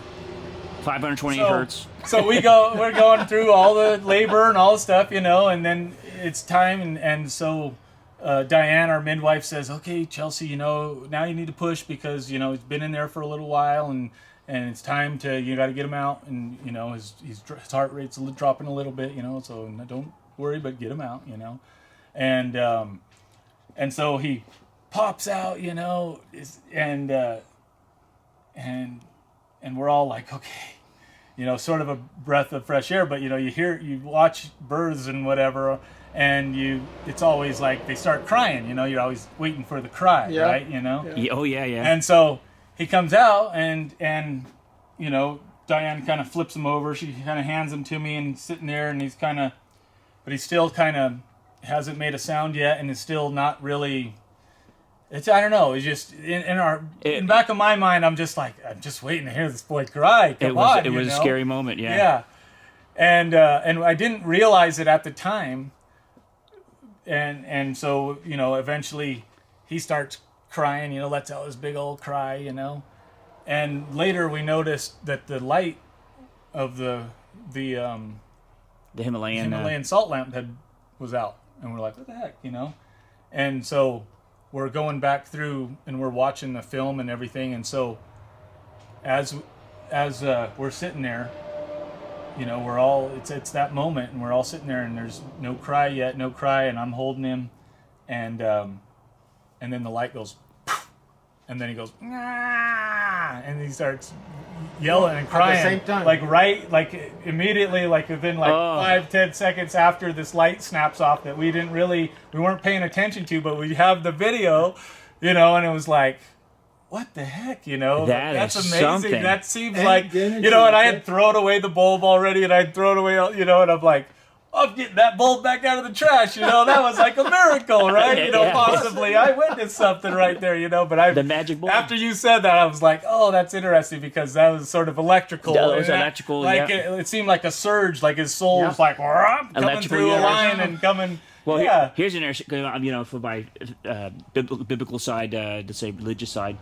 Well, I don't like to say religion, but from my studying the Bible side, you know, they say the tetragram, the YHWH, the Jewish people won't pronounce the name. You know, they they have the tetragram, but people say that's like Jehovah or Yahovah, and but some people say the actual way you pronounce it, no one knows for sure because it's ancient Hebrew, is like Yahweh.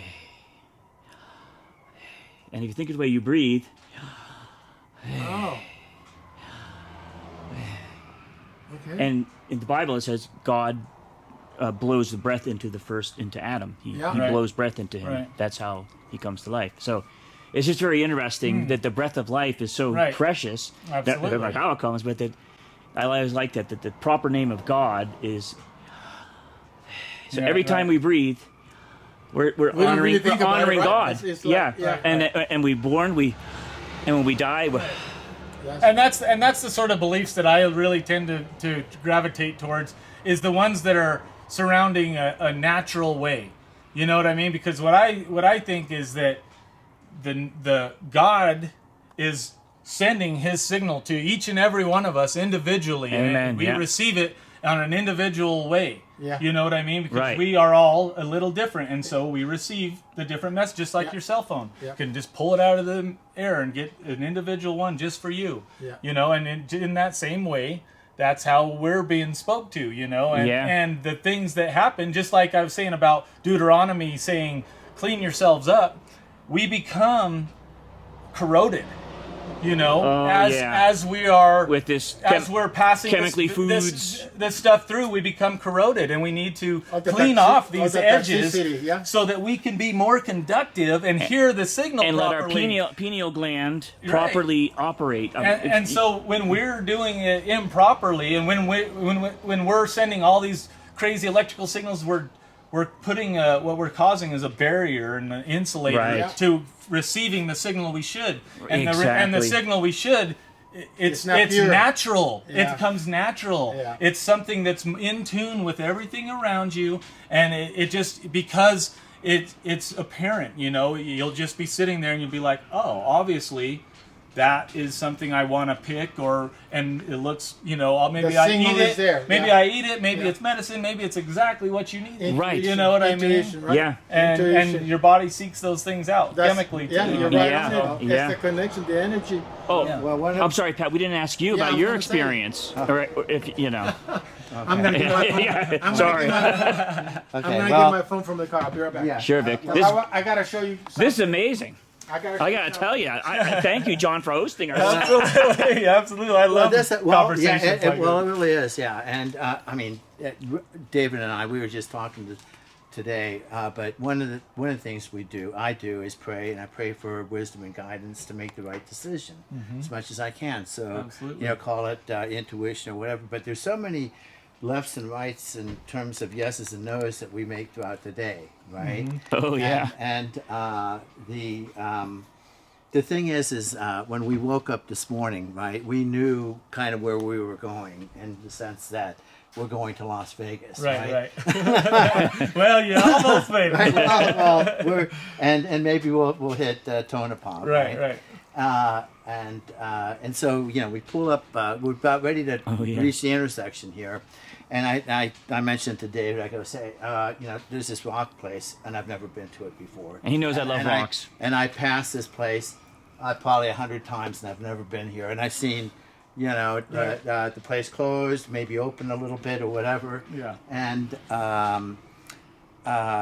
so, you know, I said, well, and yeah, And I said, what did I say? I said, Well, David I ain't said- buying no rocks. I'll find my own rocks. David- Right, exactly. Sorry. Exactly. No, absolutely. I But hear you know, David likes rocks. You know, But I love rocks, in yeah. general. And I go, yeah, well, let's. And so we pull over, and and it's sort of like, let's see what this place is all about, right? Well, we've just had, a kind of a miraculous experience throughout this whole thing of all, I mean, not just meeting you, John, but Victor. Right. So, Absolutely. all four of us have had this real, like, awesome bond and just like one visit. Right. Meant to be, right? As Our I first like, visit. So Yeah. the planets must be aligned, man. 'cause Yeah. we're all here. Yeah. Yeah. Yeah. We all seem to be very religious. You're very religious, obviously. John, you too? And more scientific, right? Yeah, Scientific. I mean, like I say, I've come back to a point of more Oh, that's right. religious. Yeah. And There ties must and be stuff. something more than. I Yeah. just see an avenue for God. I don't see really a path without it anymore. Obviously, because I just everything that I'm a scientist, so everything I've come to is leading towards that there is a greater structure that we are within. Yeah. But that doesn't mean, and I'm not equating myself to this greater structure, but it keeps going.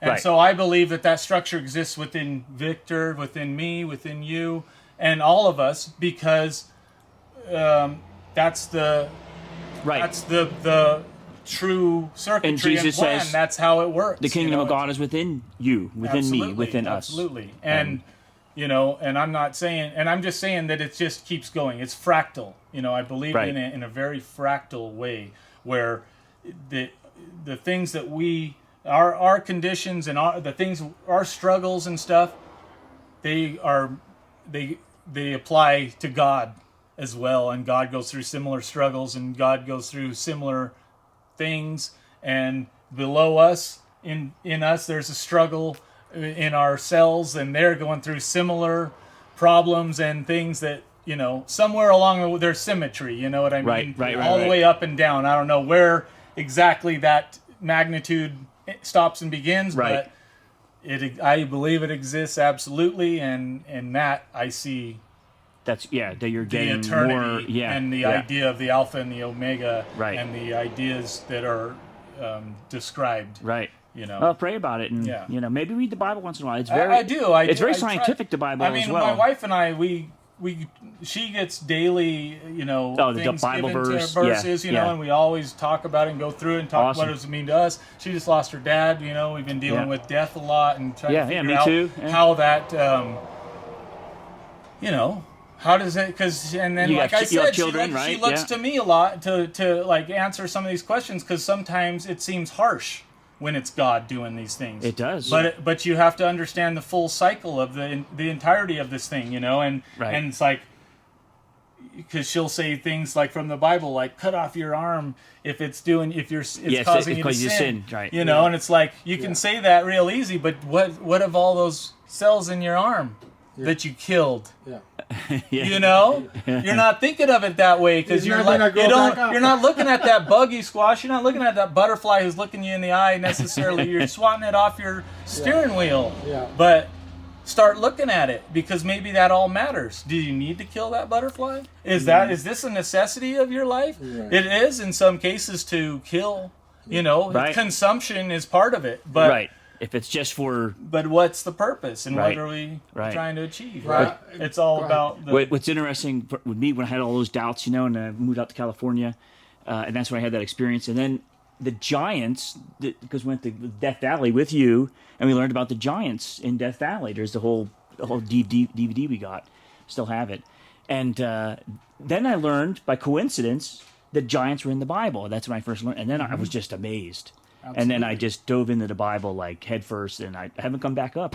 And then there was other, things in the Bible, because you're saying that the fallen angels are the giants, but there was also Nephilim. the Nephilim. But aren't those the fallen angels? Yeah, the same thing. It's the same But, thing. but And there's then many races. The There's many the races. builders or whatever that are already there. They're already on the planet or whatever. Well, Genesis and 1 and there's- Genesis 2, there's two creation stories in effect, Right. which is very interesting. There's a gap, the gap theory. and you can fill it in with whatever you want, and it's very up to one's own Yeah, and I love looking into all of those, and I absolutely look for insight from everything that daily comes into me. Right. You know what I mean? Right, yeah, I was like- talking to these people earlier who the guy ripped me off. He said, "Tell me when," and he's flipping through a dictionary. And then I said, "Now," and he pulls a page out and he said, "Here, does any of that mean anything to you?"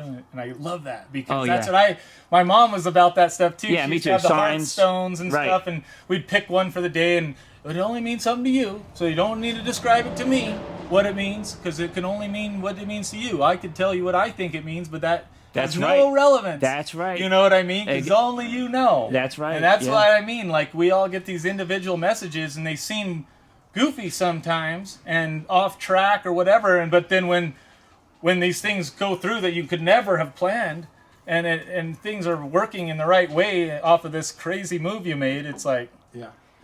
Well, we are computers, right? We grow up a certain Sure. way, and the way we are taught, the computer of sorts is the CPU. That we see, we are taught, and that's what we learn. So, my mother was very religious.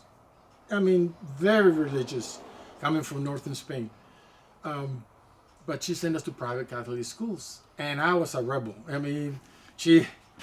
When I was 12 years old, she sent me to the junior seminary because she wanted me to become a priest. Sure. And there's no way in heck, Mom, I'm not. But may she rest in peace. But I went there. I had my girlfriend. My girlfriend, Isabel, was not in accordance with it neither. She didn't want me to become a priest. I was 12, 13 years old. Yeah. But she sent me to private Catholic schools, all my brothers. And Institute Landorf, which is German name, but it was private Catholic school. So the church with that school was Sacred Heart. Sacred Heart was Institute Landorf, right? And when she passed away, we were talking about passed away, she taught us how to cook. I had to learn how to cook because I was the oldest. I had to pitch in. My dad was from here. So we were in the high areas of Mexico where my ancestors that came from Europe were mining. We had silver mines. And So that's where you're getting this gold hunting. that's why you think I'm out here, because it's like Anyway. originally from Tuscany. Tuscan means dirt, dirty, but dirt from the mine. Mm-hmm. And because we're in Tuscany and Spain and in America. So one day I'm sitting there, probably a couple of months after she passed, I'm cooking, and I felt lazy, man. I was lazy. I was cooking 3 eggs, cooking breakfast. I'm single.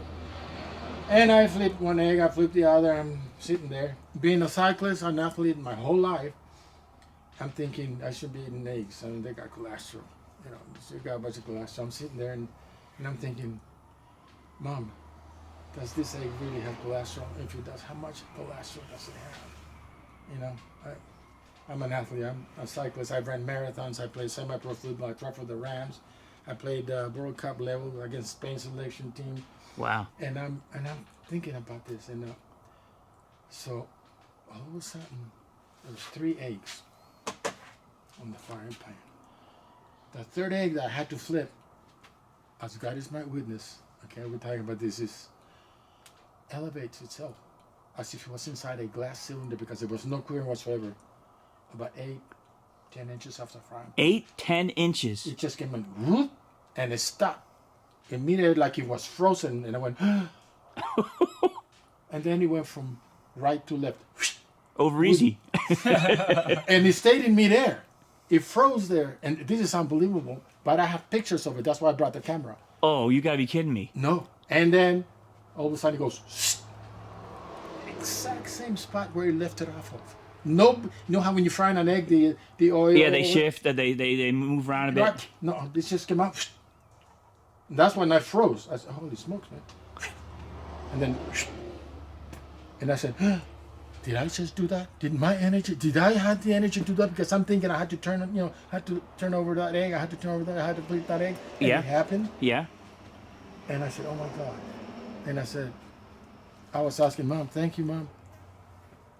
It didn't stop there. All of a sudden, there was a yolk tear right here. A yolk. Yolk. It was so quick, I didn't even see it flying. It hit here, and then my chest got hot. I felt warmth in my chest. On my t-shirt, I kid you not, man, there was a long strip of yolk right on my heart, right there. Now we're making. Then I said, "Oh my God, okay, Mom, I believe you. Okay, I understand that." And I was still depressed about her death and whatnot. Sure. But that actually happened, guys. Wow. And you have a picture? Well, She sent us to private Catholic school, which is Sacred Heart. Mm-hmm. And you know the image of Sacred Heart, the flaming heart? Yeah. And the hand like this? Yeah. I had that 8 feet away from the stove. 8 feet distance from the stove on the wall. About like that, like that. So I put the eggs in the plate and, sidewalk out, and I looked over. I looked at the wall. Guess what replicated what happened to me on the image of Sacred Heart? Yeah, the same thing, yolk? same spot. Now we're talking, and it's a big 8 feet. 8 feet. The yolk could have gone anywhere. This thing is like this, and streak here, and a teardrop out of yolk. Out of one egg, I didn't even see it fly. It was so quick. I said, no one will believe what just happened to me. So I believe you. So I took a picture of it. Look, guys, I swear to God, if this happened, look at the teardrop. Oh, he has a teardrop as well. Yeah, teardrop, and look at the yolk hit right. Look where it hit, the brightest part, and look just like that, and look where it stopped, right on the hand that is supporting the heart. Oh my goodness. This is 10 feet away from the stove, guys. Wow. I could see the meat maybe lifting up the egg, through energy and whatnot. I could see it, but when I've never heard of that, but anyway, yeah. 3 things Wow. in one act. So yeah, we are connected. And we okay, are connected. so like you're- you say, you were right on it. Yeah. The energy we're connected, even after they're gone. Yeah. You Yeah, know? angelic forces. Now you were saying that you asked, are the eggs okay? How much cholesterol is in the egg? Yeah, I was asking about the cholesterol And and she- hitting it right in the heart. But she flipped the egg for you. Yeah. In other words, Eat it. I always do over easy or over medium because Yeah. I think it might burn off more cholesterol. Yeah, and that's the separate. So I flipped one, I flipped the other. and buddy. I was lazy. He was, Saturday morning, I think it was, I gotta flip that egg. That Gotta is flip that egg. something, Vic. Whoop. And then I woke up. Whoop. And then, but there was no movement. It's just like it was inside a glass cylinder. How long did it stay up there? Second and a half, 2 seconds. It went Well, yeah. Two. And boom. But yeah, still amazing. And you And then I feel this and this. It's like, okay, I understand. It's bad for the heart. oh yeah. Joke, because I was asking, Mom, Yeah. it's joke bad Oh, for the that's heart? another, yeah. And he hits me right on the heart. That's a good point. I turn around and I walk out and it's like, this can. That's when I said, holy smokes, man, this is not me. You don't eat many This eggs is not me. anymore. This was somebody else. So yeah. Wow. That's why I was asking you guys, have you ever experienced anything of that nature? Yeah. Same thing as, have you ever taken a picture in a dark room? With something in the picture that it wasn't supposed to be there? Have you ever done I haven't personally, no. Not really. that? With the digital, at first I was doubting this thing that was happening to me. I'd lost 2 twin sisters in the high Sierras of Mexico when they were babies. Oh, I used man. to play with them. I was a year old when they were born. You're 9 months apart. Maria Teresita, Maria Magdalena. Just like the virgins. Right? Mm-hmm. Oh. And they died of pneumonia, one at 6, one at 9, because we had no doctors and we were In the middle of San nowhere. Juanito, and it was Yeah. like snow in the winter. They died. And I missed them a lot. I always missed them because I played with them. So they bought me, my mom and dad bought me some little chicks to play with because I was asking, where's my sister? Where's my sister? I was 2 years old Yeah. when they passed away a year later. And, but you know something? Every time I took a picture and I thought about them, there was 2 little white orbs next to me. In the dark. Really? At first I was using Kodak. I said, oh, this is a defect of the film. Right. Then I used this. I went to Europe. I went to France. One of my grandmothers was French. One of my great-great-grandmother was French, from Prevost. I go to the Louvre Museum to watch my girlfriend, the Mona Lisa. She always watches you. Yeah. So I went in there. It's a huge place. How many guys been there? It takes. You could go there for 3, 4, 5 days to see the whole thing because it's that big. So many layers. Yeah. Right, levels. I take a picture there with this. What shows up? This is digital. There's no film. There's no nothing. Guess what's behind me? Inside the loop. 2 orbs. 2 little white orbs. I have seen an orb. I thought a video on my YouTube channel of an orb that I saw acting. Not I see satellites, but this was much lower, and it was going, and it went towards the moon, and it disappeared. Yeah. But another, I don't know if on Instagram, and he's on YouTube as well, is Bledsoe, like the quarterback. But it's nothing to do with him. And he orbs follow him, and he makes videos like every day or week, and you see him, and it's pretty wild. My wife and I caught a couple orbs in here one time because we even have energy with all these rocks. Exactly, you know, I really believe too. You know, these rocks are like capacitors; they hold energy. Yeah, that's you know. Crystals. But we had along this rail, we used to have a curtain, you know. And so back here was the back area, and then out there, and we just put these cameras up. You know, this one right here, and there was one putting back here, and they're not running right now, but. So we used to check them all the time, you know, just at first, you know, see what's going on. Like, oh, we got cameras, you know, let's look at what's going on in here. And so one time we were looking in it, and we catch this thing, this orb that's in here, you know, and it's like going up and down like this. And then we're like, you know, and I'm like a detective, you know, I'm like, What okay, color? I'm like, okay. I don't remember exactly, but we're sitting here, and these are my dogs. They're having fun. There's the 2 orbs. Yeah. One's black, one's gray. But you know, I'm going through because we got this light diffuser over here. So when people drive by, it does spray a light up and down, and it does things like that, you know. And then we have spiders, you know, can account for up and down movements and stuff. You know, other insects, moths, and you know. So I'm trying to beat down everything. We're looking at it, you know, and then it's like. Going up and down, I'm like, spider, you know, it's a spider. Or it's one of those, or it's a light coming from up there, and it's just going up and down. Then we're watching it, and then it flies off.